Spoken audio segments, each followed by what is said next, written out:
Hello, Oracles. Oh my goodness, Tesla stock breaks out.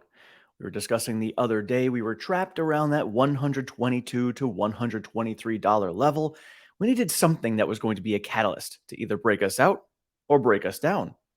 We got some pretty good catalysts that broke us out. We crossed over that $130 level, and we are now crossing 134 at the time of this recording. So, we're going to go discuss right now what things happened that caused us to break out. Before we get into that, I want to thank you all for all of your feedback on the questions I had yesterday about things I could do to improve the channel. And I appreciate all of your feedback. Pops gave me some really great ideas himself, so I'm going to be implementing some of those. I appreciate all your feedback on that. And we're going to do a little segment at the end of each video. Nick Gibbs was on last night, gave me a great idea for something called Tim's Take. And what I'm going to do is take one of the questions that you guys present to me in the comments. I'm going to address that and answer it with Tim's Take. So any questions that you guys have, please feel free to share them in the comments below, and I will address those at the end of each video. So we're going to take a look at the stock, why that thing broke out, in just a minute.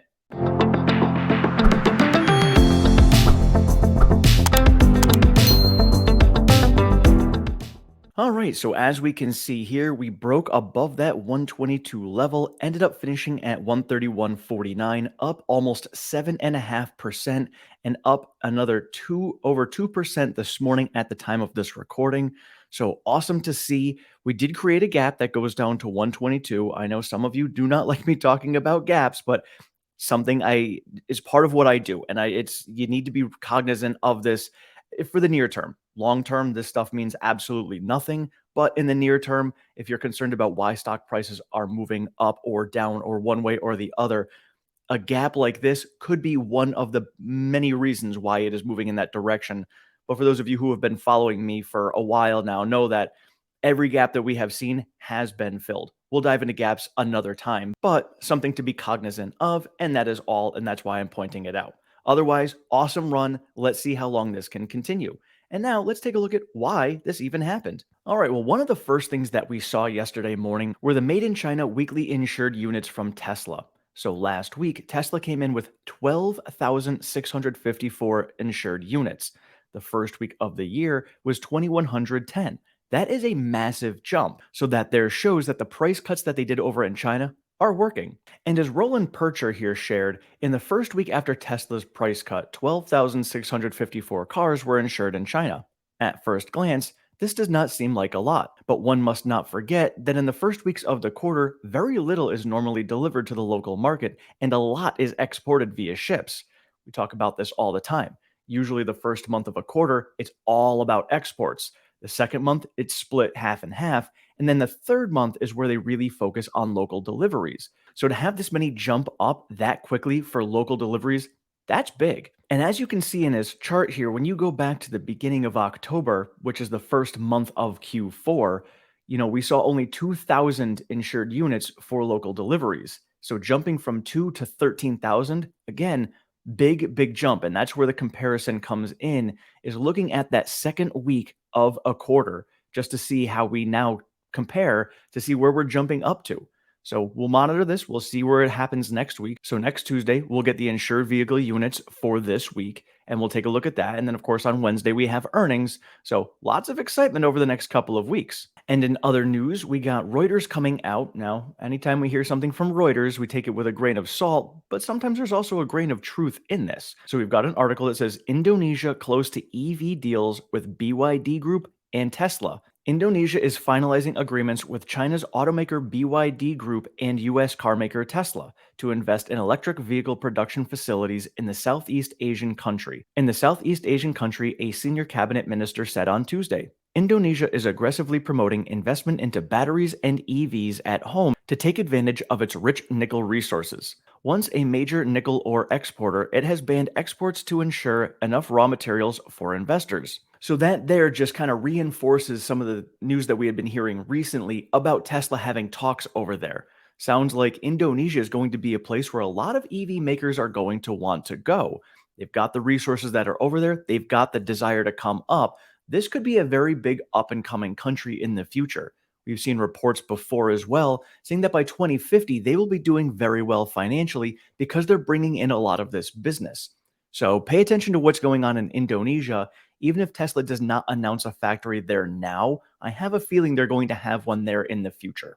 Now, on the Twitter side of things, Axios.com came out with an article sharing that dozens of media companies set 2023 content deals with Twitter. Twitter is planning to run content sponsorship deals with more than 3 dozen news outlets, media companies, and sports leagues in the first half of this year, according to a schedule of events shared with ad partners and seen by Axios. So we've got sports publishers like CBS Sports, Turner Sports, ESPN, Fox, Univision, and Telemundo are slated to take part in deals around key sports events per the document. And then we've got news outlets, entertainment TV, and why this is important and pertinent to Tesla is something that we were discussing previously about Elon having to sell shares. Elon was selling shares so that he could float Twitter along. Twitter was struggling financially, so Elon was using his own money, which came from Tesla shares, to be able to make that happen. So if he's getting big deals like this going through for Twitter, this means that they have more revenue coming in, which then lowers the likelihood that Elon is going to have to sell any more shares. He did say that he is not going to be selling any in 2023. He said that he does foresee Twitter being solvent by the end of this year. And this now, here with all of these deals, is just solidifying that. So I'm assuming that these deals were in the works prior to this announcement. So I bet when he said that Twitter was going to be solvent at the end of this year, he knew that deals like this were going on. So I have a feeling we're going to hear more and more about this. And this is going to, again, solidify the fact that Twitter is going to be fine. Elon is not going to have to sell any more shares to hold Twitter above water. And then we've got an article here talking about JB Straubel and his discussion about EV battery recycling. All of those materials we put into a battery and EVs don't go anywhere. They don't get degraded, they don't get compromised. 99% of those metals, or perhaps more, can be reused again and again, literally hundreds, perhaps thousands of times. Now, this is big because a lot of people come out, they talk about the mining, they talk about the refining, all of these different things. Eventually, and there's been discussions about this before, many articles written, that eventually we're going to get to a point where you won't even have to mine any more materials because you're going to be able to just continue recycling them. Tesla does their own recycling as well. JB Straubel and Redwood Materials does a lot of this as well. I have no doubt we're going to see a major partnership between Tesla and Redwood Materials in the future. Perhaps Tesla ends up acquiring Redwood Materials. Do not know that. That's just speculation, but that could be something that we see in the future. And again, when it comes to the efficiency and the cost of everything, that is going to be one less cost. You're not going to have to worry about the mining and refining. Tesla is getting into lithium refining. So it's not like this recycling is going to be something that's going to happen in the next 5 years and completely take over, but it is going to be building up very quickly over the next 5 years and is going to be a big component as to why we are going to see costs coming down when it comes to battery manufacturing. And another reason that we could have seen the breakout yesterday is this article from Electrek. Tesla is seeing unprecedented demand, stores hitting new records. Tesla is currently experiencing unprecedented demand in the US following significant price cuts that happened last week. Many stores are hitting new records and inventories are dwindling. Sources familiar with the matter told Electrek that many Tesla stores in North America had reached their new record sales for a single week. One source familiar with Tesla's sales said that the company is experiencing unprecedented demand in North America following the price cuts. Tesla saw similar action in China after price cuts there. The inventory is decreasing at a record rate in several key US markets. As for new customer orders, Tesla will likely run out of build slots for the North American market in the next few days. That usually doesn't happen until much later in a quarter.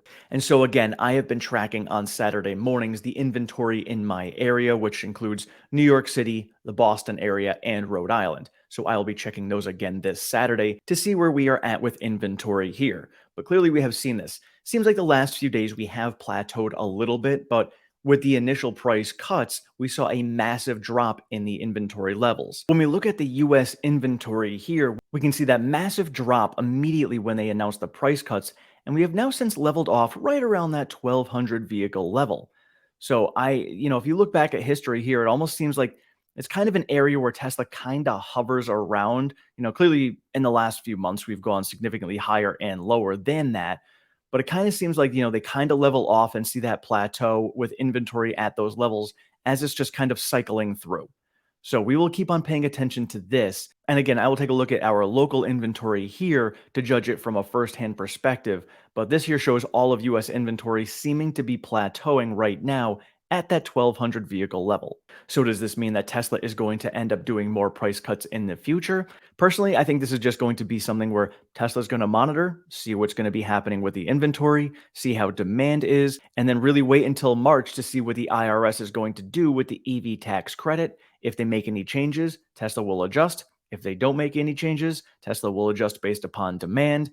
This is what Tesla has when it comes to pricing power. And when we talk about the pricing power, it's really just the flexibility to be able to move one way or another better than anyone else. That truly is what the pricing power is. So all in all, it was awesome. Awesome to see this breakout. And just to jump back to the charts real quick, as you guys can see here, the next level of resistance that we have is this 137 to 138 level. So we will be paying attention to that today as we are now creeping up even higher at the time of this recording, now over 135. So this 137 level is what we will be paying attention to today. See if we can cross over that. Otherwise, very excited about this. Love the breakout. Let me know how you guys feel about this breakout. How excited are you? Do you think we are going to be able to sustain this and continue moving forward? We do have the PPI data that is coming out today. Expectations are 6.8%, negative 0.1% month over month. So again, we'll see how this falls today. And then we've got earnings coming up next week. So thank you guys all so much for watching. Thank you so much for your support. Hit that like and subscribe button, and we will see you in the next one.